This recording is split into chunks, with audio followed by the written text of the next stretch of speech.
Hoje pela manhã eu queria com vocês ver o ensino do apóstolo Paulo sobre a suficiência do nosso Senhor e Salvador Jesus Cristo na nossa redenção. E eu quero fazer isso expondo o que Paulo escreveu no capítulo 2 da carta aos Colossenses, do verso 8 até o verso 23.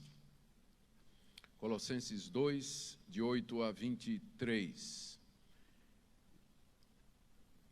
Aqui nessa passagem, Paulo trata de 4 características de uma seita perigosa que havia se infiltrado na cidade, eu vou descrevê-la daqui a pouco, e que estava ameaçando a compreensão do verdadeiro evangelho, não só na igreja de Colossos, mas em toda aquela região do Vale do Ilírico. E Paulo escreve a carta com o objetivo de combater aqueles falsos ensinamentos. E a passagem que eu trouxe diante de nós nesta manhã, ela é o cerne, é o miolo da carta, onde ele trata de 4 das características principais daquele movimento. Então, eu vou ler o texto e, indicando a que parte do movimento ele se refere. Então, do verso 8 a 9, Paulo aborda o aspecto gnóstico daquela seita.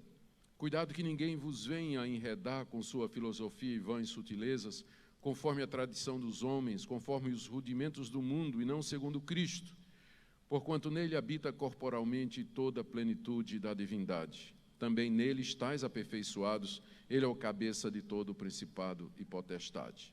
Em seguida, Paulo trata do legalismo que estava presente naquele ensino falso. Verso 11, nele também fostes circuncidados, não por intermédio de mãos, mas no despojamento do corpo da carne, que é a circuncisão de Cristo, tendo sido sepultados juntamente com ele no batismo, no qual igualmente fostes ressuscitados mediante a fé no poder de Deus que o ressuscitou de entre os mortos.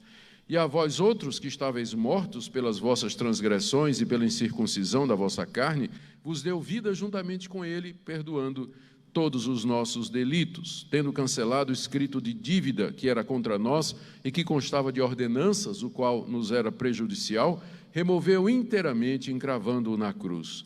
E despojando os principados e as potestades, publicamente os expôs ao desprezo, triunfando deles na cruz. Ninguém, pois, vos julgue por causa de comida, bebida, dia de festa, lua nova ou sábados, porque tudo isso tem sido sombra das coisas que haviam de vir, porém o corpo é de Cristo. Então, nessa parte aqui, Paulo está tratando do legalismo, vou explicar depois.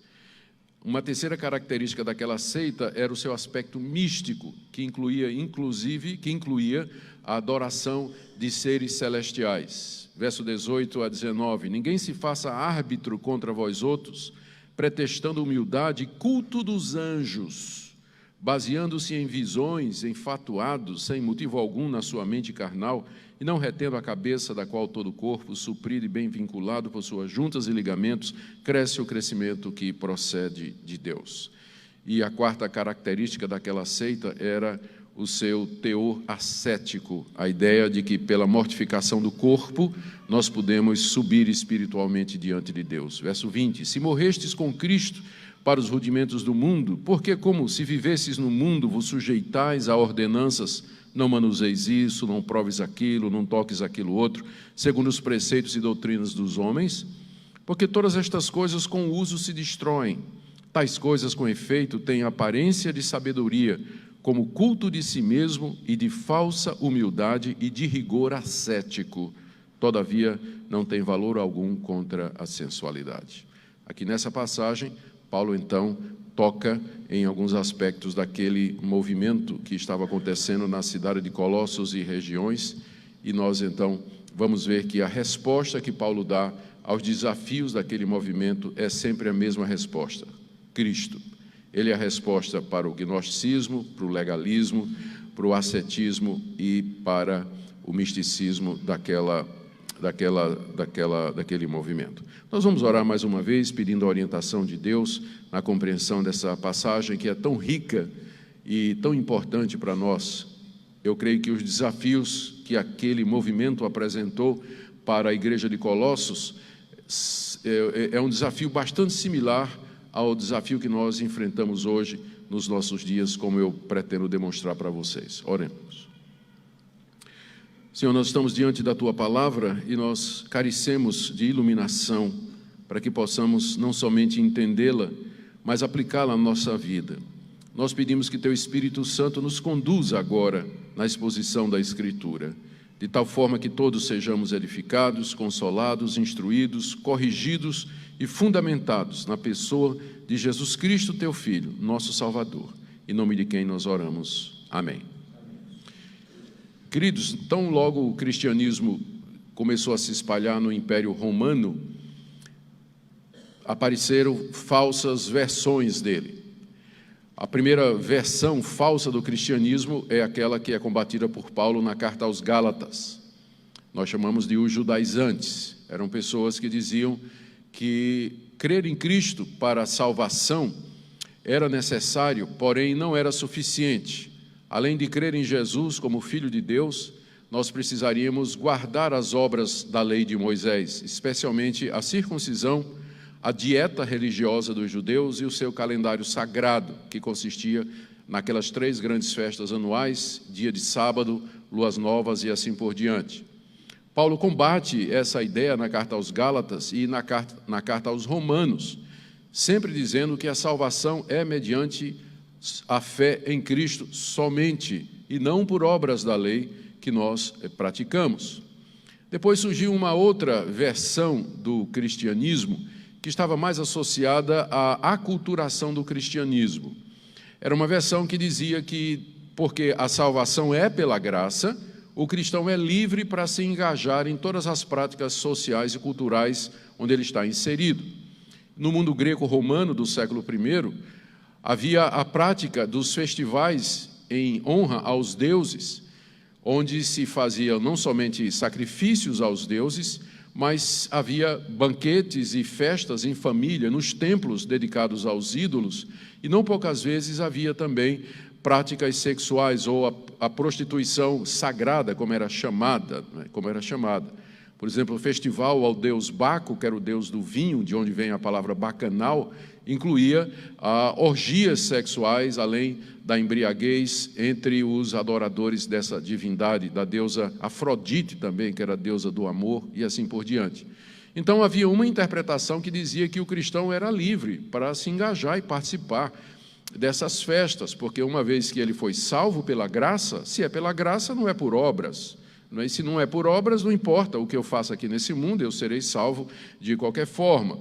Então, o apóstolo João combate isso no início do livro de Apocalipse, quando, dirigindo-se às 7 igrejas, ele condena pelo menos 3 que toleravam aqueles que ensinavam os discípulos a comer carne sacrificada ao ídolo, que tolerava a profetisa Jezabel, que induzia os cristãos a irem aos templos pagãos e se prostituir, e assim por diante. Paulo também combate esses libertinos na primeira carta de Timóteo, e particularmente a carta de Judas, que começa dizendo que essas pessoas transformam em libertinagem a graça do nosso Deus.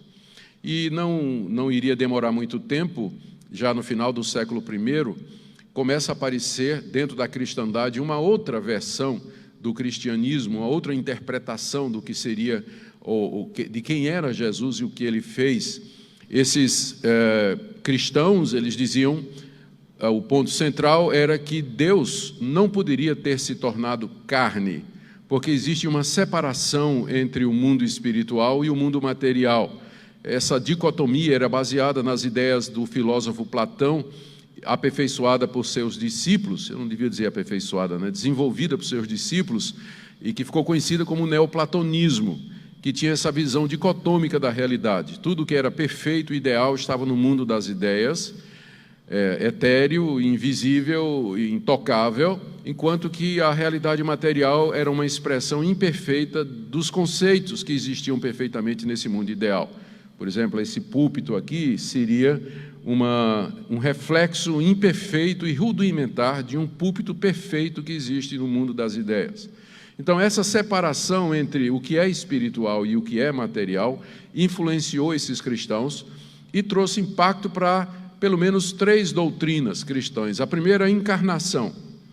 Se existe essa diferença entre espírito e matéria, Deus, que é espírito, não podia ter se tornado homem, porque isso significaria que Deus traspassaria os limites entre os dois mundos e assumiria uma forma inferior. A matéria é má, intrinsecamente ruim na mentalidade platônica. Então a ideia da encarnação era muito estranha para esses cristãos. A ideia da ressurreição era mais ainda. Como é que Deus se interessaria em reviver um cadáver? Qual o interesse de Deus em cadáveres? Se Deus é espírito, por que ressuscitar um cadáver? Então eles também negavam que Jesus tinha ressuscitado em carne. Jesus teria ressuscitado num corpo espiritual que não tinha nenhuma materialidade.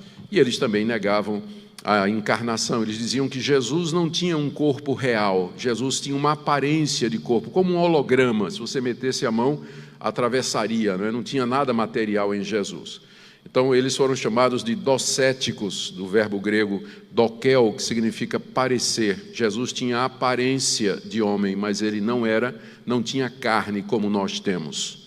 Então, essa interpretação do cristianismo, ela apareceu a partir de meados do século I, e ela cresceu no final do século I, início do século II, e virou um movimento chamado gnosticismo, porque essas ideias, os seus defensores diziam, eram um novo saber, palavra saber, do grego gnose, daí gnosticismo, era um novo saber que não foi dado aos apóstolos de Cristo, mas que aquela nova geração que veio depois dos apóstolos recebeu a verdade final a respeito de Jesus.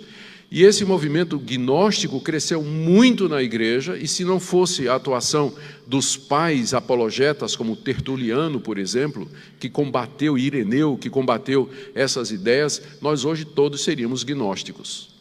Seria um cristianismo gnóstico hoje. Mas o gnosticismo foi vencido no século II através do trabalho de apologetas, de pastores, de pregadores e teólogos que desmantelaram aquelas ideias, dizendo que elas não tinham nada a ver com o cristianismo histórico, mas que eram uma heresia.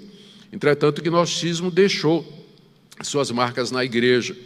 Durante a Idade Média, por exemplo, aquela dicotomia entre espiritual e material continuou. A igreja fez a separação entre clérigos e leigo e disse, por exemplo, que o estado de celibato era superior ao do casamento. Pessoas se retiraram da sociedade para os mosteiros para se dedicar a uma vida de contemplação. Tudo isso era impacto ainda, resquícios do gnosticismo que ficou na igreja durante a Idade Média e que foi expurgado pela Reforma Protestante, graças a Deus. Mas então o que nós estamos lidando aqui na carta aos Colossenses é uma dessas interpretações do cristianismo com a qual os apóstolos tiveram que lidar e que eles tiveram que combater. Só que essa aqui de Colossos, ela é diferente de todas as outras que a gente conhece nesse período. Essa heresia que apareceu na cidade de Colossos é tão diferente e tão estranha que os estudiosos chamam de a heresia de Colossos, porque não aparece em nenhum outro lugar. Era uma mistura de gnosticismo com práticas judaicas associada ao misticismo, a essa dicotomia, ao neoplatonismo, essa dicotomia entre espiritual e material, e que defendia o ascetismo, que era a mortificação da carne, autoflagelação ou negação dos desejos mais fundamentais do corpo, para que a pessoa pudesse ascender até Deus, o corpo sendo visto como a prisão da alma. E não é que essas pessoas negassem a Jesus, só que eles interpretavam quem era Jesus e o papel de Jesus de uma forma diferente. No século II, aliás, na década de 50 do século passado, foi desenterrada uma biblioteca gnóstica nas areias da cidade de Nag Hammadi, no Egito. E tem documentos lá que datam do século II e que nos retratam muito bem o que era o gnosticismo cristão e quais as ideias que eram defendidas por eles. E, curiosamente, essas ideias já aparecem aqui, nesse proto-gnosticismo. Então, essa heresia de Colossos era uma mistura das primeiras ideias gnósticas com práticas judaicas, ascetismo, misticismo. Na verdade, era um balaio de gato, como a gente diz, não era um caldeirão de ideias, era uma mistura absurda, não é? e que estava convencendo já alguns cristãos de Colossos. Paulo estava preso quando ele recebe a visita de Epáfras, que era o pastor de Colossos. E Epáfras diz a Paulo: olha, a coisa tá feia lá, não é? Paulo não era o fundador da igreja de Colossos, ele fundou a igreja de Éfeso, que era perto, né? Era pertinho como daqui para, eu não sei, qual a cidade, Toledo, não sei, ou Foz do Iguaçu. Então, as duas cidades eram próximas. Colossos, provavelmente, a igreja lá foi fundada pelo Epáfras, que se converte com Paulo em Éfeso, vai para Colossos, planta a igreja lá, e com o passar do tempo, para a tristeza dele, ele vê essa seita, essas ideias entrando dentro da igreja e minando a fé que um dia foi ensinada ali, a fé apostólica que foi transmitida através do apóstolo Paulo. Então ele vai a Roma e visita o apóstolo Paulo na prisão, informa a situação e regressa trazendo essa carta do apóstolo Paulo, que era para ser lida na igreja, com o objetivo de esclarecer a verdade a respeito de Cristo, de quem ele é, do que ele fez, o que ele representa, e desmascarar os falsos profetas. Esse é o objetivo da carta aos Colossenses, escrita por Paulo na prisão com esse propósito. Na passagem que nós temos diante de nós, Paulo, então, como eu disse, nós temos o resumo, o miolo da carta. Ele, no restante da carta, a partir do capítulo 3, por exemplo, ele já começa a tratar de algumas questões práticas, né? Como a suficiência de Cristo se aplica na prática, como nós devemos viver. Mas o miolo está, de fato, aqui, como nós dissemos. Então, nós vamos olhar essa passagem agora.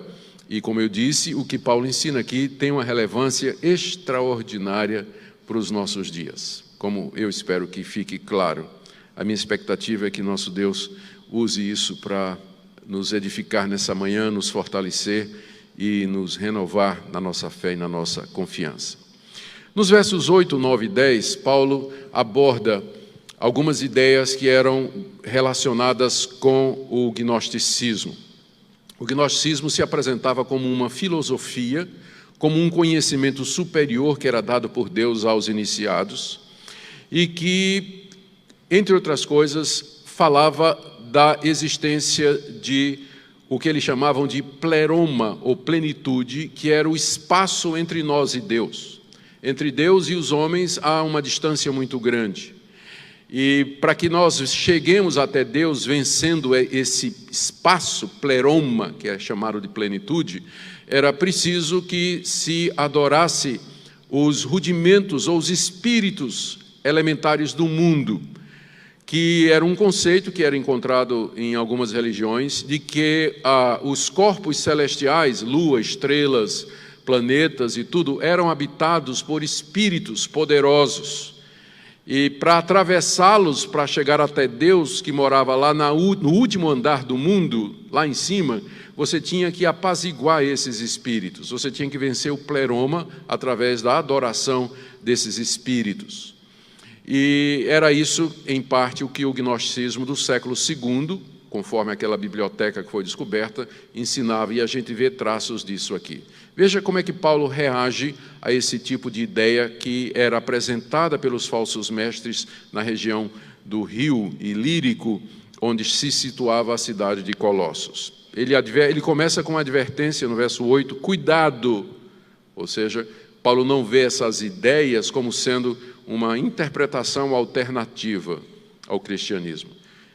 Hoje em dia, a tendência, por causa do politicamente correto, é nós dizermos assim, eu interpreto de um jeito, você interpreta do outro, né? Então, cada um, né, toda interpretação é boa, não tem uma interpretação melhor do que a outra.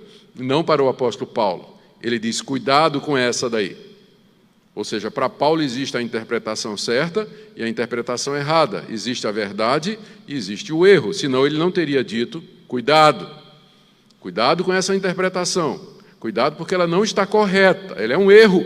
Nós temos que fugir dela. Cuidado que ninguém vos venha a enredar com suas filosofias e vãs sutilezas. A palavra enredar é uma palavra que é usada na literatura grega para descrever o ato de você preparar uma armadilha para apanhar uma ave ou um animal pequeno. Enredar. Essa caça era feita com redes que eram estendidas no caminho onde geralmente os animais passavam, onde as aves pousavam, e uma vez que elas faziam isso, elas ficavam presas na rede, não é? Ficavam enredadas ali, e o caçador chegava e pegava a sua presa. Paulo, então, usa essa figura aqui. Vocês não sejam como estes animais, não é? Vocês estão sendo caçados, na verdade. Então, cuidado que ninguém venha enredar vocês, usando para isso filosofia e vãs sutilezas. Os gnósticos se apresentavam como tendo um conhecimento superior e eles argumentavam de maneira sutil. A argumentação filosófica, o uso da lógica, parecia recomendar aquela heresia. Parecia algo muito sensato, muito lógico, de um nível superior, e as pessoas sempre costumam se impressionar com isso. Quando alguém chega falando bonito, com boa argumentação, com boa lógica, as pessoas ficam impressionadas, e ali está o caçador com a sua rede, não é? Ele está caçando mentes, caçando corações, querendo levar cativo a mente das pessoas a essas ideias erradas. Cuidado, diz o apóstolo Paulo, com pessoas que chegam até vocês com outras ideias, apresentando-as com uma lógica sutil, argumentos filosóficos, como se fosse esse o critério maior da verdade.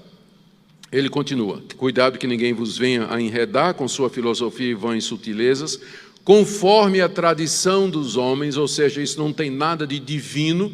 Essa é uma prática antiga dos homens, tradicionalmente é assim que as pessoas, ou como os filósofos e como os intelectuais no mundo grego, não é? Eles costumavam convencer as pessoas através do raciocínio lógico da apresentação da filosofia. Conforme os rudimentos do mundo é uma expressão grega que se refere aos espíritos, aos elementos mais básicos da realidade, e que na religião grega, como eu disse, se referia aos espíritos que habitavam nos corpos celestes. Eram chamados de os rudimentos do mundo, ou os espíritos elementares que compunham a realidade. Paulo diz: não caia na conversa desse pessoal, dizendo que para que você chegue a Deus, você tem que passar através desses espíritos elementares que dominam os elementos e os fundamentos do mundo. Cuidado que ninguém vos venha enredar com essas coisas, e não segundo Cristo. Nada disso tem a ver com Cristo, diz o apóstolo Paulo. São ideias bonitas, são ideias, podem parecer interessantes, fascinantes, criativas, mas elas não têm nada a ver com Jesus Cristo, em quem nós encontramos, aqui vem no verso 9 em diante, a salvação. Olha aqui a resposta de Paulo. Porquanto, cuidado, ele diz, não é? Ninguém engane vocês com isso. Por quê? Porque nele, em Cristo, primeiro, habita corporalmente toda a plenitude da divindade. Aqui Paulo já deu uma rasteira nos falsos mestres. Aqui ele combate várias ideias. Primeiro, que a divindade habita corporalmente numa pessoa. Essa ideia era estranha para a mentalidade daquela época, que a divindade habitasse numa pessoa. Em Cristo, Deus habita, diz o apóstolo Paulo. Não caia nessa ideia de que esses seres espirituais e rudimentares, eles são o caminho até Deus, porque Deus já veio até nós na pessoa de Jesus Cristo. Em Cristo, Deus habita corporalmente. A ênfase aqui é no corporalmente, porque Paulo está combatendo a ideia de que Deus não pode tomar um corpo, aquela dicotomia entre espírito e matéria. Deus habita corporalmente em Jesus Cristo. E não somente isso. Ele diz aqui, no verso 9, o segundo ponto: nele, em Cristo, habita corporalmente toda a plenitude da divindade. Paulo escolheu a palavra plenitude de propósito, porque é uma palavra que está muito ligada à ideia gnóstica do pleroma. Plenitude, pleroma no grego, era o nome que se dava ao espaço entre Deus e os homens, e que era habitado por estes seres, e que você tinha que apaziguá-los, obter o favor deles para chegar até Deus. Paulo diz: não é preciso, porque Deus já veio corporalmente em Cristo, nos trazendo a sua plenitude. Cristo é a resposta aquilo que esses mestres estavam oferecendo, vocês cristãos, vocês já têm na pessoa de Cristo, a divindade plena habitando nele. E aí no verso 10, também nele estáis aperfeiçoados. A ideia da perfeição era trazida pelos gnósticos, dizendo o seguinte: o conhecimento que vocês têm de Deus, de Cristo, que foi dado pelos apóstolos, é básico, é a porta de entrada, mas vocês precisam ser aperfeiçoados, precisam ser iniciados na gnose, nesse conhecimento superior, para que vocês possam chegar até Deus. Resposta de Paulo: em Cristo vocês já estão aperfeiçoados. Não existe nada além de Cristo que possa tornar vocês melhores, maiores ou mais perfeitos. Desculpa o pleonasmo. Não existe nada. Cristo é tudo o que vocês precisam. Vocês não precisam de nada fora dele. Nele habita corporalmente toda a plenitude da divindade. Portanto, se você está em Cristo, você já está aperfeiçoado. Isso que esses falsos mestres estão oferecendo aí, você já tem graciosamente pela fé em Cristo Jesus. Nele vocês estão aperfeiçoados. Ainda no verso 10, são 3 coisas que Paulo diz aqui. Ele é o cabeça de todo principado e potestade. A expressão principado e potestade, na linguagem paulina, particularmente em Colossenses e Efésios, descreve os anjos, o mundo angelical, os seres espirituais que nos cercam e que são enviados da parte de Deus, aqueles que são os anjos, ou aqueles que caíram e que são nossos inimigos e que na Bíblia são referidos como demônios, espíritos malignos, que são liderados pelo chefe deles, chamado Satanás, diabo, adversário, tentador e assim por diante. Essa expressão, principados e potestades, se refere, portanto, aos anjos, quer aos bons, quer aos caídos. O que Paulo está dizendo aqui é que Cristo é o cabeça do mundo angelical. Por que é que eu vou adorar os espíritos elementares? Por que é que eu vou servir o chefe? Aliás, por que é que eu vou servir a esses espíritos que habitam nesses locais se eu conheço o chefe deles? Se eu já estou no chefe, se eu tenho acesso ao chefe, por que é que eu vou falar com o subordinado? Nele vocês estão aperfeiçoados e ele é o cabeça de todo principado e potestade. Então, só aqui nesses versículos, Paulo já derruba 3 ou 4 postulados daquela seita, né, que propunha esse trem místico, né, de chegar a Deus através dos anjos, espíritos elementares, filosofia, dicotomia entre matéria e espírito. Paulo quebra tudo isso dizendo: em Cristo vocês têm a plenitude, e vocês têm Deus habitando corporalmente, vocês têm a plenitude da divindade, nele vocês estão aperfeiçoados, ele é o cabeça de todo principado e potestade. Então vocês não precisam disso, vocês já têm tudo o que essa seita está querendo oferecer. Eu creio que cristãos que são engolidos por seitas e por ideias estranhas, é porque eles desconhecem o cristianismo. Eles não têm ideia do que é de fato o cristianismo. Tem um conhecimento superficial a respeito da fé cristã, de quem é Jesus Cristo e o que é que a sua vinda a esse mundo aqui representa, porque se eles estivessem firmes nisso, se eles estivessem muito claro diante deles quem é Jesus e o que é que a vinda dele a esse mundo representa, eles saberiam que essas seitas e religiões e novidades que aparecem aqui, elas oferecem coisas que nós já temos graciosamente da parte de Deus. O cristianismo é a revelação final e última de Deus para a redenção da humanidade. Tudo mais, como está dito aqui, é tradição de homens, é filosofia e vã sutileza. Não satisfaz, não atende, é invenção de pessoas cuja mente está desprovida da verdade. Você pergunta, o que é que isso tem a ver conosco hoje? Gente, todo dia aparece um falso profeta ou alguém dizendo que recebeu uma nova revelação de Deus, que tem um conhecimento último de Deus. Recentemente, eu posso citar exemplos recentes de você, da história recente, não é? Não faz muito tempo, um jovem chamado Joseph Smith, ele que tinha frequentado várias igrejas e achou que nenhuma estava certa, disse que uma noite apareceu um anjo ao lado da cama dele, chamado Moroni, trazendo a última revelação de Deus para a humanidade e que estava guardada em placas de ouro, escrito em egípcio antigo. Então, esse anjo leva Joseph Smith, diz o local das placas, ele vai lá e traduz as placas e surge o livro de Mórmon. dando origem à igreja mórmon. No século VI, um pastor árabe entra numa caverna procurando uma cabra e diz que lá encontrou-se com o arcanjo Gabriel, que lhe trouxe uma revelação da parte de Alá. O pastor mal sabia escrever, mas decorou as revelações que o anjo lhe dava na caverna, disse para um amigo escreveu e saiu o Alcorão, que é a base da religião muçulmana. Não faltam exemplos na história da igreja de pessoas dizendo que receberam de Deus um novo conhecimento que ultrapassa aquele conhecimento que nos é dado através de Cristo e dos seus apóstolos nas Sagradas Escrituras. Até hoje aparecem profetas neopentecostais em movimentos paralelos ao cristianismo, trazendo novas práticas, novas ideias. O G12, por exemplo, o Castellani diz que recebeu uma revelação de Jesus, de que a igreja não tinha compreendido que o projeto dele é que o discipulado era para ser feito na base de 12 pessoas.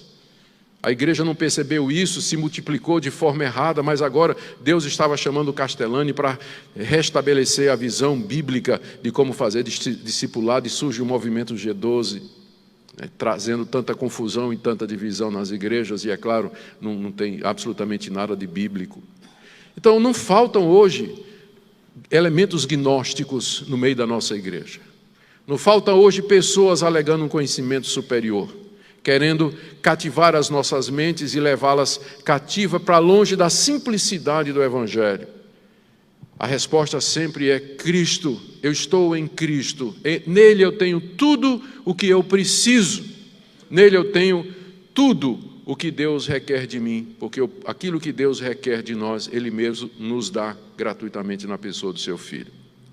A partir do verso 11, Paulo trata de um outro aspecto daquela seita, que eram as práticas judaicas, como sendo necessárias para a salvação. De uma forma que a gente não sabe, porque a gente não tem muitas informações, os falsos mestres que defendiam aquelas ideias gnósticas tinham associado o judaísmo ao ensino da seita. Então, eles, além de trazerem todos esses conceitos gnósticos, eles também exigiam que os adeptos eles praticassem as obras da lei.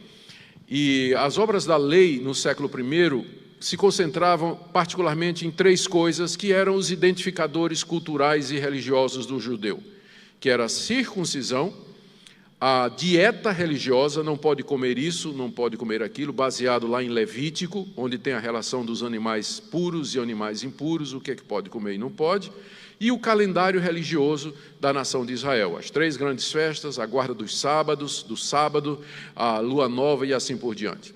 Se você perguntasse a alguém no século I quem era um judeu, a resposta era: é uma pessoa que não trabalha no sábado, uma pessoa que não come carne de porco e que, quando o filho nasce, corta a ponta... Bom, corta, né? Lá, eu não sei que palavra politicamente correta eu posso usar aqui, não é para descrever o órgão masculino, né? Mas talvez não tenha. Mas que corta o órgão masculino do filho. Então, eram 3 identificadores do judaísmo no século I: circuncisão, calendário e dieta.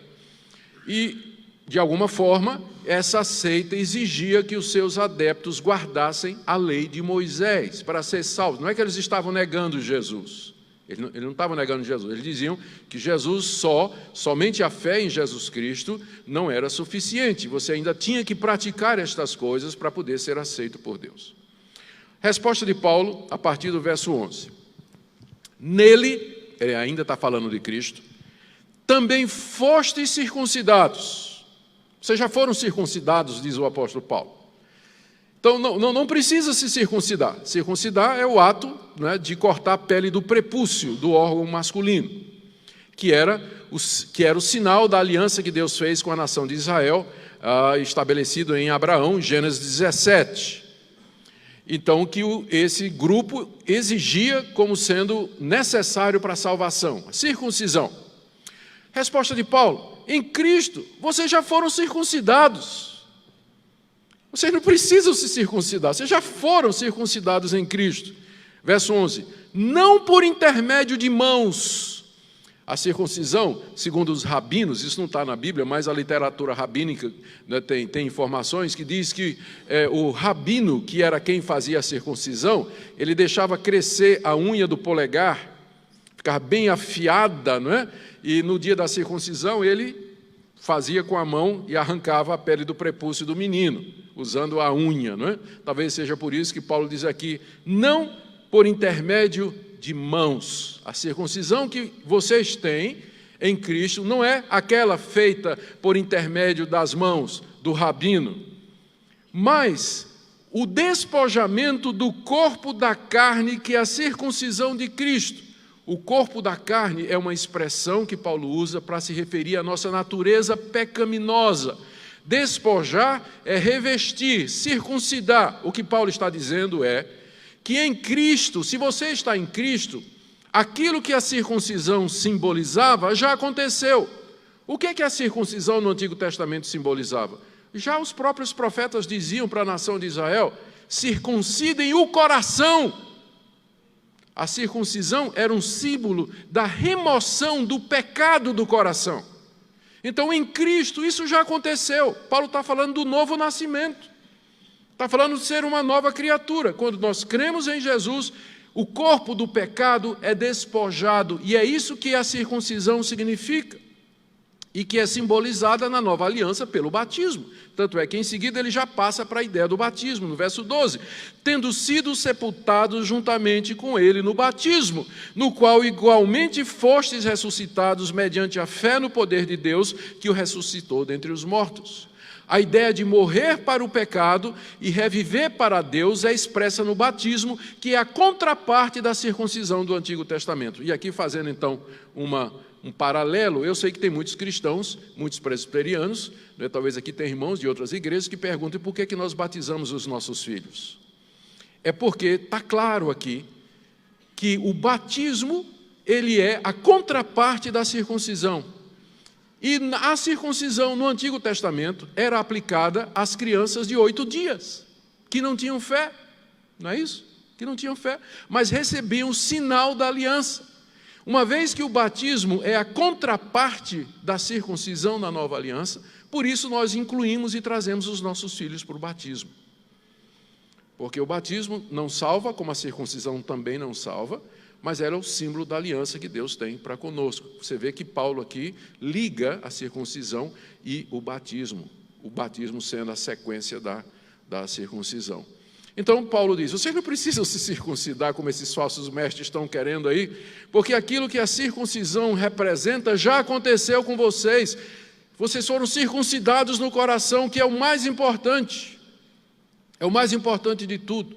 Mais uma vez, vocês percebem que a resposta de Paulo para as demandas daquela seita é a suficiência de Cristo. Em Cristo, vocês já foram circuncidados. Não se deixem circuncidar, judaizar, porque em Cristo vocês já estão completos.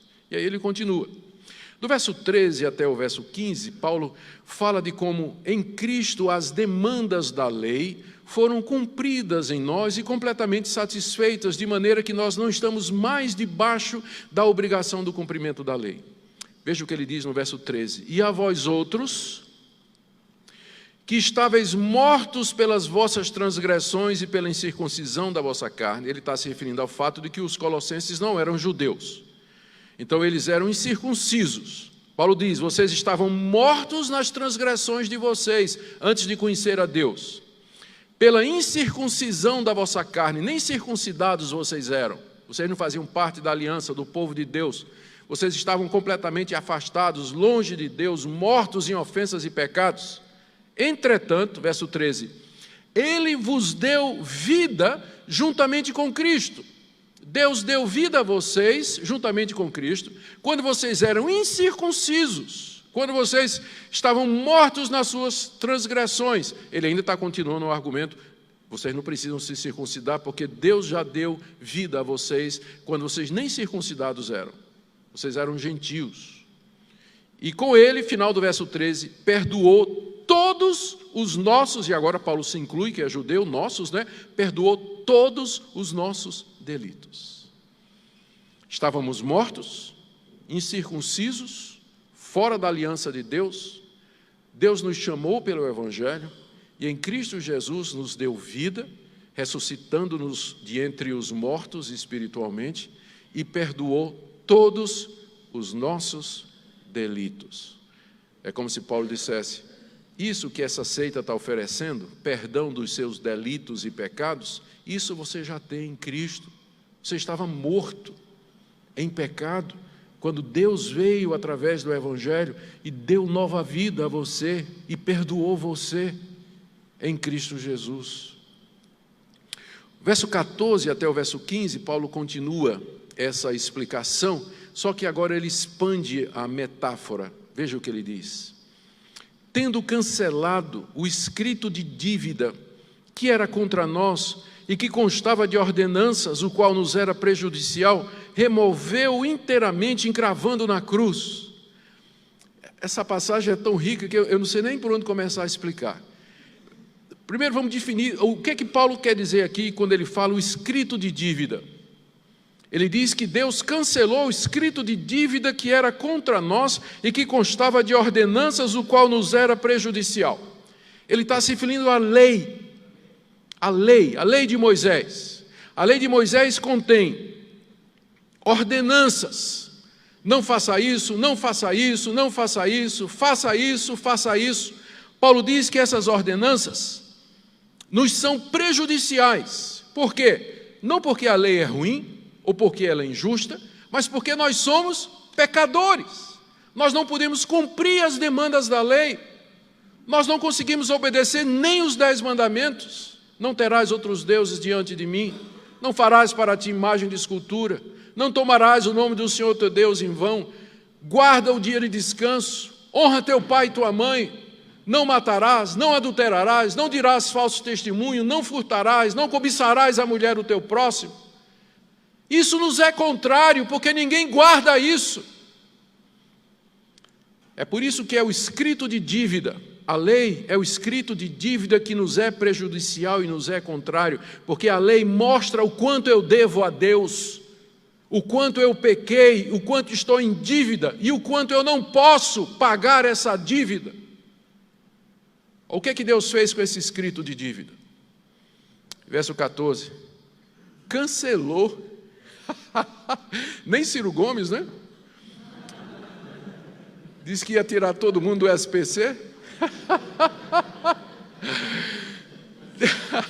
Ciro não pode fazer isso, mas Deus pode. Ele cancelou o escrito de dívida que nos era contrário. Perdão absoluto. Perdoou tudo. Como é que ele fez isso? Como é que pode fazer, né? Uma das piadas lá, quando o presidenciável disse isso, é que o pessoal perguntou, mas vai fazer isso com dinheiro de quem? Né? Vai fazer isso com dinheiro de quem? E aqui Paulo diz, com o dinheiro de quem, ou de que maneira Deus pode cancelar o escrito de dívida que nos é contrário. Final do verso 14, diz que ele removeu inteiramente, encravando a cruz. Aqueles cravos, mesmos cravos que penetraram nas mãos de Jesus, eles não somente estavam pregando Jesus na cruz, mas estavam pregando o nosso escrito de dívida na cruz. E Deus assinou com o sangue de Jesus, pago. Encravou na cruz o escrito de dívida e com isso cancelou completamente o nosso débito.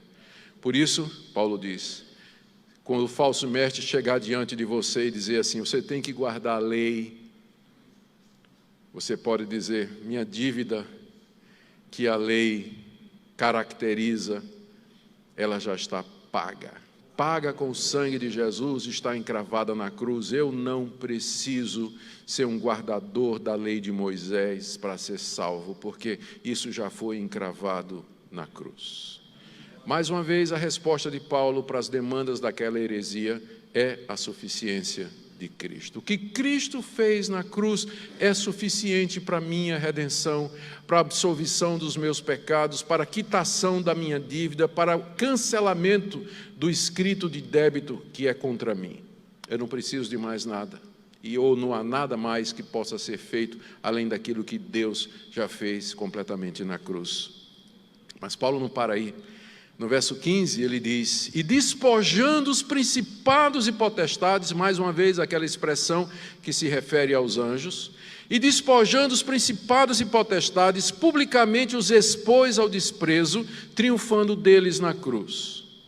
A pergunta é: o que é que principados e potestades têm a ver com isso que ele acabou de dizer, de que na cruz Deus encravou as demandas da lei que eram contra nós, mediante o corpo de Cristo e o seu sangue? A resposta é que os principados e potestades, os anjos maus, eles usam a lei para nos condenar. Eles exigem de Deus a nossa condenação, dizendo: olha, a tua lei diz isso, isso, isso e isso, e Augustus quebrou todos estes mandamentos, então eu demando que o Senhor o condene. A força da acusação dos poderes malignos é exatamente a lei. Mais uma vez, o problema não é a lei é boa, ela é a expressão da santidade justa de Deus, mas é porque ela é dada a pecadores como vocês e como eu, e a força da lei é o pecado. Por isso essa relação entre os principados e potestades, porque na cruz Deus tirou deles a arma principal. A figura que é usada aqui no verso 15 é tirada do campo militar. Numa guerra, naquele tempo, quando um soldado vencia o outro em combate, ele despojava o vencido. Despojar significava arrancar a armadura, a espada, o escudo, o elmo que protegia a cabeça, o capacete, tirava tudo, ou seja, desarmava o adversário vencido. Tanto é que essa palavra despojar aqui, em algumas traduções, como a NVI, já traz a alternativa desarmar. E desarmando os principados e potestades. O que é que acontecia depois que um general vencia o seu inimigo no campo de batalha? Ele desarmava o inimigo, pegava os despojos, que eram todas aquelas armas, e ele entrava em procissão triunfal na sua cidade. A sua cidade o esperava, e o apupava e gritava de alegria, entoava cânticos de vitória, jogava flores. E atrás da carruagem do general vitorioso vinha amarrados prisioneiros de guerra. E eles eram expostos ao desprezo da multidão. A multidão jogava animais mortos, fezes, pedras naqueles prisioneiros, né, que eram humilhados. Então, ao mesmo tempo que era um momento de triunfo para o general, era um momento de exposição pública, de vergonha aos vencidos. Essa figura que Paulo está usando aqui para dizer que na cruz, vou ler de novo, verso 15, na cruz, Cristo despojou, desarmou os principados e potestades, o diabo e seus anjos, e publicamente os expôs ao desprezo, no seu triunfo, que era a derrota do diabo, triunfando deles na cruz. Ou seja, é como se Paulo dissesse assim: eu não tenho que estar aí adorando anjo ou preocupado com esses espíritos elementares, porque Cristo já triunfou deles na cruz e publicamente os expôs ao desprezo. Eles estão desarmados agora, a vitória de Cristo é completa. Gente, isso aqui é tão importante para nós hoje. Estamos cercados, e às vezes até entra na igreja reformada, o conceito da batalha espiritual, de que todo mal é demoníaco e que tudo que acontece de ruim é resultado da ação de espíritos maus que demonizam pessoas, prédios, propriedades, lugares, objetos amaldiçoados. Entram nas estruturas sociais e políticas. O pessoal fala do demônio do tráfego, o demônio do racismo, o demônio da AIDS, o demônio da corrupção, o demônio disso e tudo, e que a única maneira que a igreja tem que para lidar com isso é através da expulsão de demônios, amarrar demônios, decretar a queda de espíritos maus, e toda uma parafernália de estratégias espirituais que são divulgadas através de seminários de guerra espiritual, de literatura desse tipo. Isso infectou a igreja brasileira. Não estamos negando a realidade dos espíritos maus, Paulo admite aqui. Mas às vezes o que acontece é que esses movimentos perdem de vista o ponto básico, que é a vitória de Cristo sobre os principados e potestades na cruz do Calvário. Cristo já os desarmou. Você pergunta, você às vezes vê num carro, né, aquele plástico atrás assim, está amarrado. É verdade, há 2000 anos. Não é você que vai amarrar. Já está amarrado há 2000 anos, já foi desarmado os principados e potestades quando Cristo triunfou da cruz, porque tirou deles o poder de acusar e destruir o povo de Deus. Então não vá atrás desses movimentos que falam do diabo como se fosse um poder similar ao de Deus, como se o resultado da batalha fosse incerto, que vê o diabo em tudo.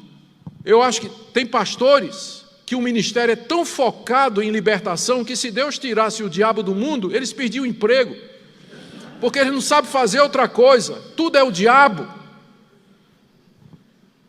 Quando o nosso foco é a suficiência de Cristo, quem é Jesus e o que Ele fez na cruz e o que isso representa para nós. Conclusão de Paulo nos versos 16 e 17. Ninguém, pois, o pois aqui mostra que ele está concluindo, né? Ninguém, pois, à luz de tudo isso que eu falei, ninguém vos julgue e condene por causa de comida, bebida, dia de festa, lua nova ou sábados. Com base nisso que eu acabei de dizer, Paulo fala, que esses mestres não condenem vocês porque vocês não guardam estas coisas. As comidas e bebidas, a lei dietária dos judeus, baseada nos animais puros e impuros do Antigo Testamento, dia de festa, lua nova ou sábados ou guarda do sábado. Ninguém condene porque vocês não fazem isso. Porque era isso que aqueles mestres estavam fazendo, dizendo, vocês vão para o inferno, vocês não estão guardando o sábado, vocês não estão guardando a lua nova, vocês estão comendo carne, vocês estão comendo porco, estão comendo sangue, vocês estão comendo tudo isso, vai tudo para o inferno. Paulo diz, ninguém julgue vocês por conta disso, ninguém condene vocês, não se deixem condenar por essas pessoas. Por quê? Verso 17. Porque tudo isso tem sido sombra das coisas que haviam de vir, porém o corpo é de Cristo. Eu não sei se você já entendeu esse versículo, é que a linguagem de Paulo é meio truncada. Eu vou dar uma ilustração aqui. Imagine que aqui atrás de mim tem uma luz muito forte, um holofote, tá? Por trás de mim. Estão projetando a luz atrás de mim e que de repente o pastor Edinaldo vem se aproximando. Eu não conheço ele. Ele vem se aproximando de mim por detrás. Qual é a primeira coisa que eu vou ver dele? Vou ver a sombra. Olhando a sombra, eu vou perceber que é um homem. Não dá para dizer se ele é bonito ou não, não é? E mesmo olhando também não dá para dizer. Eu sei que ele está se aproximando, eu vejo os contornos, e à medida que ele vem andando, a sombra vai ficando mais nítida. Não é isso? Então eu estou vendo a sombra. Há um corpo que está projetando aquela sombra, que é o corpo dele. Eu não estou vendo o corpo, mas eu estou vendo a sombra projetada pelo corpo. Então ele vem e o corpo dele passa por mim e ele fica na minha frente. Aquele corpo que projetava a sombra, agora está diante de mim. Eu não preciso mais da sombra, preciso? Porque agora eu tenho o corpo que projetava a sombra. O que Paulo está dizendo é que essas leis, sábado, não coma isso, não coma aquilo, era a sombra de Cristo. Cristo estava andando no Antigo Testamento, estava se aproximando de nós. Então no Antigo Testamento o que você tem é a sombra dele, estas coisas são a sombra dele. E agora que ele veio, eu não preciso mais disso. Ninguém julgue vocês por conta disso, porque vocês não guardam esse tipo de leis, como por exemplo a guarda do sábado. A guarda do sábado é sombra da vinda de Cristo, simbolizava o descanso eterno que Ele nos deu na sua ressurreição. Por isso nós celebramos o dia que Ele ressuscitou, que é o domingo. Ninguém julgue vocês por conta disso. Eu fico admirado, pastor, que tem igreja evangélica que o pessoal quer voltar para a sombra. Pastor toca chofar para começar o culto. Chofar é aquela trombeta, chifre de carneiro, que era usada para convocar as assembleias religiosas em Israel. O pastor toca chofar. O pastor se veste de rabino. Tem um menorá, que é o candelabro, né, de 7 pontas. A arca, tem igreja onde entra com a arca, os diáconos entram com a arca da aliança. Pastor, igreja que celebra todas as festas judaicas, faz peregrinação para Israel e vende a preço de ouro o óleozinho lá do Monte das Oliveiras. Batizar no Rio Jordão não tem preço. Um pouquinho de pó do Monte Sinai. Gente, fizeram até um templo de Salomão lá em São Paulo, né? Parece que essa passagem não está na Bíblia desse pessoal. Tudo isso é sombra. O judaísmo passou. Cristo é a essência e a substância de tudo aquilo, de todas aquelas leis do Antigo Testamento. Nós não temos que voltar para aquilo. Você vê como Paulo responde às demandas daquela seita, apontando para a suficiência de Cristo. Cristo já triunfou. Cristo já despojou principados e potestades. Ele já cravou na cruz o escrito de dívida, que era a lei de Moisés. E era o corpo dele. Estas coisas que são exigidas são a sombra que o seu corpo projetava enquanto ele chegava, e quando ele chegou, nós não precisamos mais disso. Amém? Terceiro, o pastor disse que podia ir até 13h, então estou tranquilo aqui. Brincadeira, não disse isso não, disse até meio-dia só. Do verso 18 até o verso 19, Paulo trata de mais um aspecto daquela seita, que era o aspecto místico, o envolvimento com a adoração dos elementos essenciais, dos rudimentos do mundo, que eram aqueles espíritos, aqueles anjos. Ninguém se faça árbitro contra vós outros. Estou lendo o verso 18. Você notou que o tempo todo Paulo está dizendo, ele começou dizendo, cuidado que ninguém enrede vocês. Depois no verso 16, ninguém julgue vocês. E agora no verso 18, ninguém se faça de árbitro contra vocês. Fazer de árbitro é se fazer de juiz, não é? Fazer de árbitro, arbitrar. Não deixe que ninguém arbitre sobre a fé de vocês, que dê um cartão vermelho e diga, você está fora do plano de Deus porque você não faz isso. Não deixe ninguém ser o juiz da fé de vocês.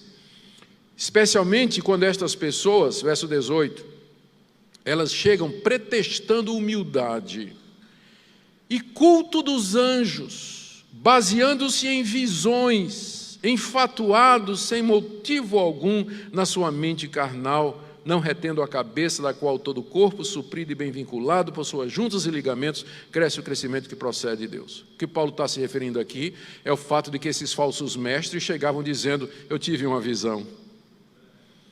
Eu tive uma visão. E nessa visão Deus me apareceu. E Deus me trouxe um conhecimento, e Deus me mandou dizer para vocês que agora nós temos que cultuar os anjos. Os anjos são mensageiros de Deus, eles estão entre nós e Deus. São maiores em glória e poder. Nós temos que cultuá-los para que nós cheguemos até Deus. Isso pode parecer uma coisa estranha, mas no mormonismo, por exemplo, Cristo é considerado como sendo o anjo, o arcanjo Miguel. O arcanjo Miguel. Em outras religiões e outras seitas, se você for uma livraria popular aí, você vai ver livros e livros sobre o seu anjo da guarda. Não tem?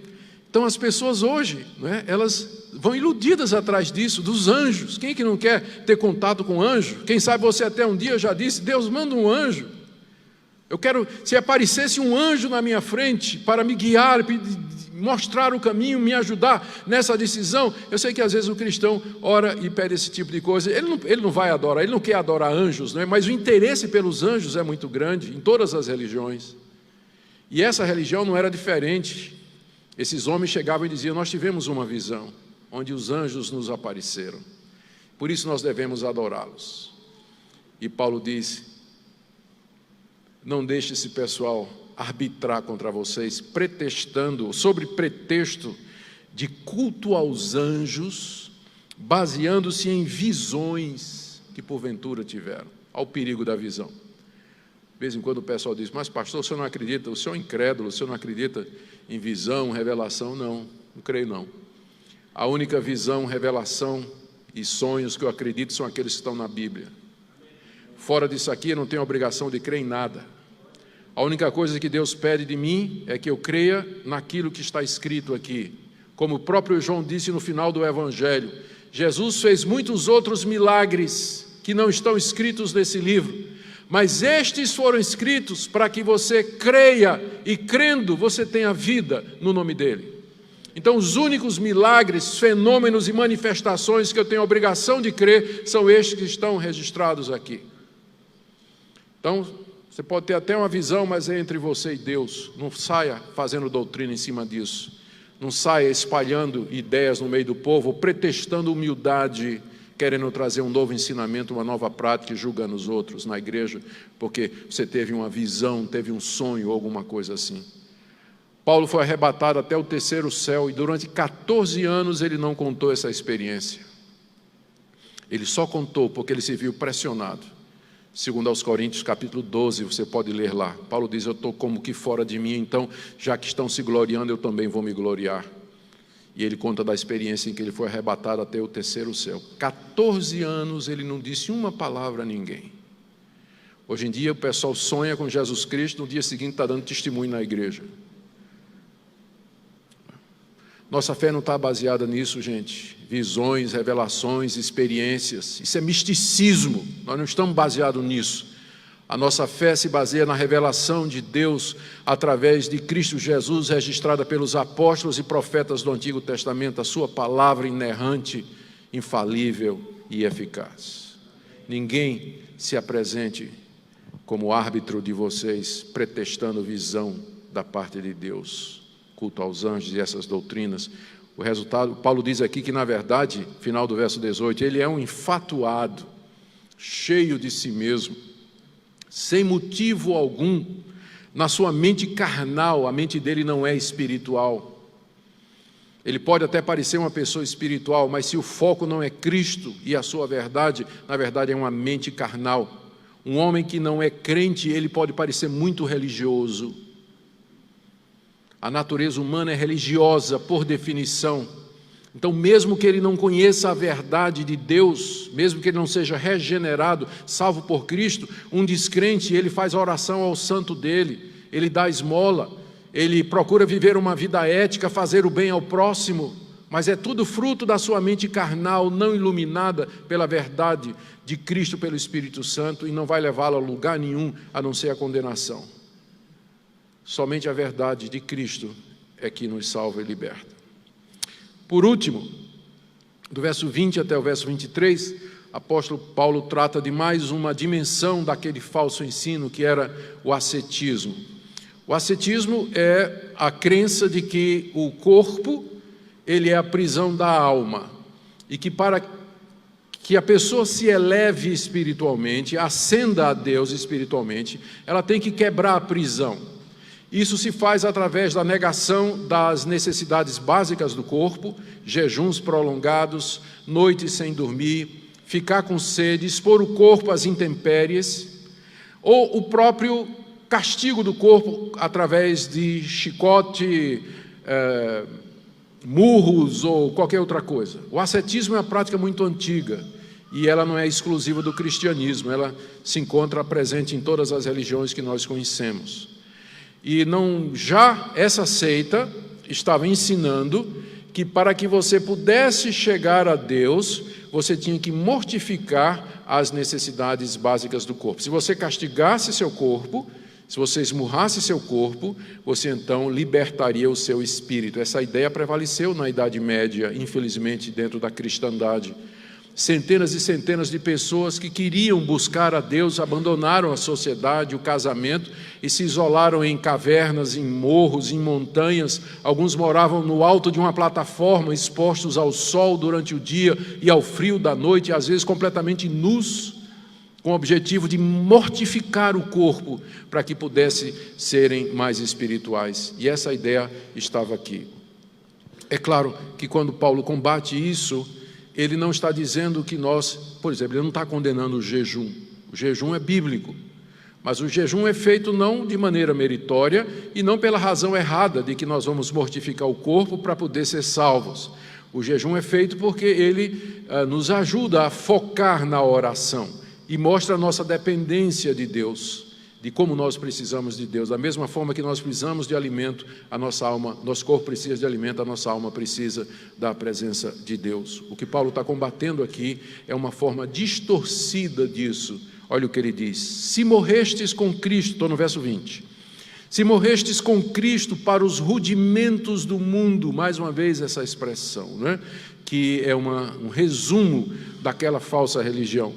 Se vocês morreram com Cristo para as demandas humanas dessa religião, por que, como se vivesseis no mundo, vos sujeitais a ordenanças, não manuseis isso, não proves isso, não toques naquilo outro? Paulo está dizendo, vocês já morreram com Cristo. Ou seja, vocês já foram mortificados. A verdadeira morte do eu já aconteceu. Quando vocês foram crucificados com Cristo, vocês já morreram com Cristo. Então não tem nada que você possa fazer que mate o seu eu. Nada. Castigar o corpo não vai resolver o seu problema espiritual. O que vai resolver seu problema espiritual é a sua união com Cristo na sua morte. E vocês já morreram com Cristo. Então, se vocês já morreram com Cristo, se a verdadeira mortificação já aconteceu, por que vocês estão aceitando? Parece que alguns membros da igreja de Colossos estavam aceitando. Por que vocês estão aceitando essas ideias? Não manuseie isso, não prove aquilo, não toque nessas coisas. Né? É aquela religião de não pode, não pode, não pode, não pode, não pode. Se você fizer isso, então você vai mortificar o corpo e você vai ser salvo. Olha, vocês já morreram com Cristo. Por que vocês estão aceitando esse legalismo aí diante de você? Segundo, verso 22, os preceitos e doutrinas de homens. Ou seja, mais uma vez, isso não procede de Deus. Isso é invenção humana. Olha o que ele diz no final do verso 22. Pois que todas essas coisas com o uso se destroem. Não toque em carne de porco. Ué, qual o problema de carne de porco? Se eu comer, ela destrói. Não é?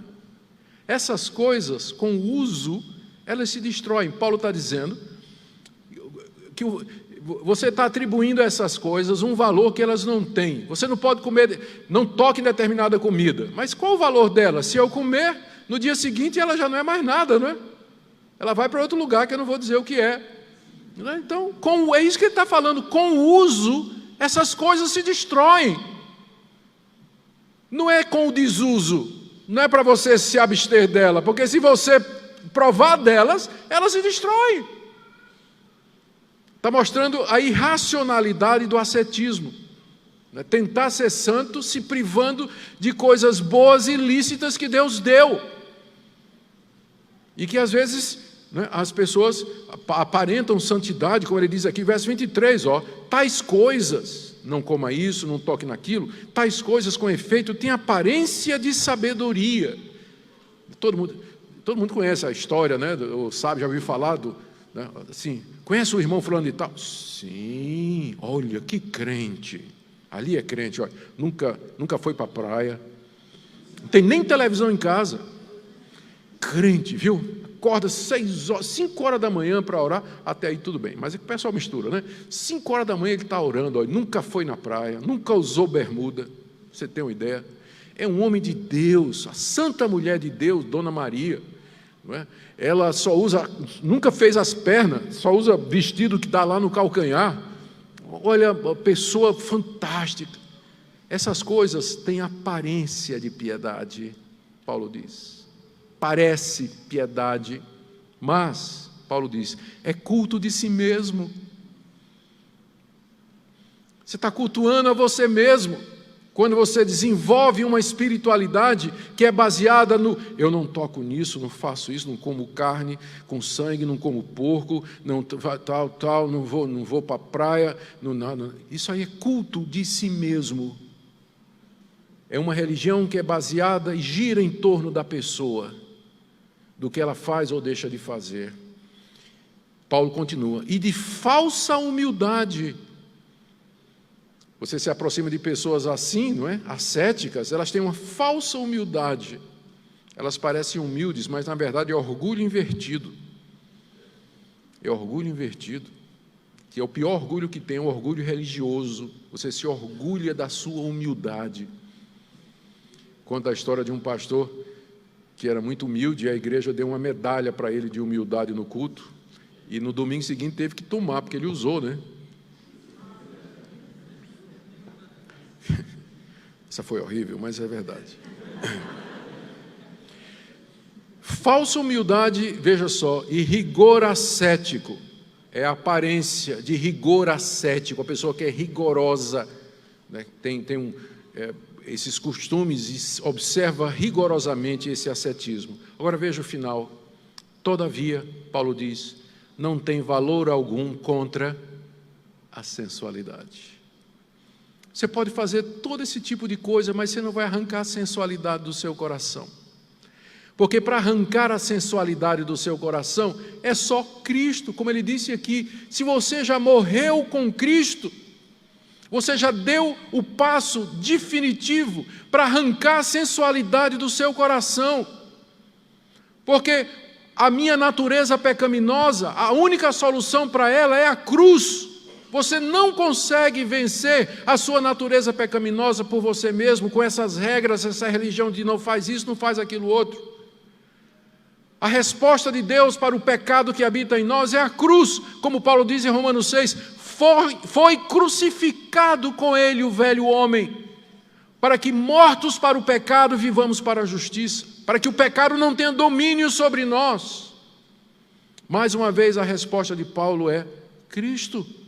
Você já foi crucificado com ele, portanto você já tem o poder necessário para dizer não à sensualidade. Orígenes, um pai da igreja que viveu no século II e III, ele era tão atormentado com a sensualidade que ele era meio que gnóstico, ele tinha essas ideias, que ele se castrou, pensando que ia resolver o problema, só que o problema não é lá embaixo, o problema é aqui. Continuou do mesmo jeito, só que castrado. Esse tipo de coisa não resolve. Para resolver o problema do seu coração, é somente a cruz de Cristo, união com Cristo, mediante a fé, pela graça de Deus. Então, essa é a última orientação que Paulo dá aqui dentro do texto que eu me propus. E eu quero terminar com algumas aplicações práticas aqui. Primeira delas, irmãos, fica evidente que esses problemas que Paulo está enfrentando aqui, na verdade, Epáfras, o pastor de Colossos, estava enfrentando na sua igreja, ele pediu ajuda a Paulo, são problemas que recorrem, são os mesmos problemas que nós temos hoje. No próprio meio cristão, gente que aparece dizendo que tem visões, tem uma nova ideia, ideias erradas a respeito do legalismo, da guarda da lei, ideias erradas a respeito dos espíritos malignos, impressionado com a questão dos anjos, místicos, ascetas. Não falta isso até o dia de hoje no meio da igreja cristã. E qual é a solução para tudo isso? Pregar a Cristo e Ele crucificado. O Evangelho na sua simplicidade e na sua pureza é a resposta de Deus para todas as demandas que estas seitas fazem e as demandas do seu próprio coração. Se você não se satisfaz com Cristo, o que Ele fez na cruz e as implicações disso, você vai ser vítima de um desses predadores espirituais e mentais que vão enredar vocês com filosofias e vãs sutilezas. Se você não está completamente satisfeito na pessoa de Cristo Jesus, se você não entende a obra completa e perfeita de Cristo Jesus. Então, são os mesmos problemas hoje e a resposta continua sendo a mesma: pregar a Cristo e Ele crucificado, como sendo a resposta de Deus para todas as demandas. E eu queria perguntar a você nessa manhã, diante dessa exposição aqui, onde está você aqui? Está completo em Cristo, satisfeito em Cristo, confiante, descansando em Deus, agradecido porque nele seus delitos foram perdoados e quitada toda a dívida? Está você pronto para enfrentar esses falsos profetas? É capaz de discernir entre o certo e o errado? Uma vez eu recebi um Twitter de uma mulher, faz alguns anos atrás, dizendo assim: meus dois pregadores prediletos, Edir Macedo e Augusto Nicodemos. Não tem discernimento nenhum. Não tem discernimento nenhum. Eu sei que ela quis o bem, né? Ela quis me dar um elogio, né? Mas não tem discernimento nenhum. E assim são muitos crentes nas igrejas. Eles não são capazes de perceber o lobo devorador, o predador com suas falsas ideias, especialmente no mundo onde as mídias sociais facilitam, é claro, o trabalho dos homens de Deus, mas também dos predadores. E as pessoas vão escutar tudo isso aí, e elas não conseguem discernir e ver onde está o erro. Por isso Paulo diz: cuidado, cuidado, cuidado, pelo menos 4 vezes no texto. Tenham cuidado. E é o que eu digo a vocês nesta manhã. Que Deus os preserve e guarde na simplicidade e pureza do Evangelho de Cristo, revelado na sua palavra e somente nela. E que Deus nos dê a graça de difundir essa palavra e pregá-la com autoridade, com convicção, porque ela é poderosa para destruir fortalezas e levar cativo todo pensamento à obediência de Cristo. Oremos.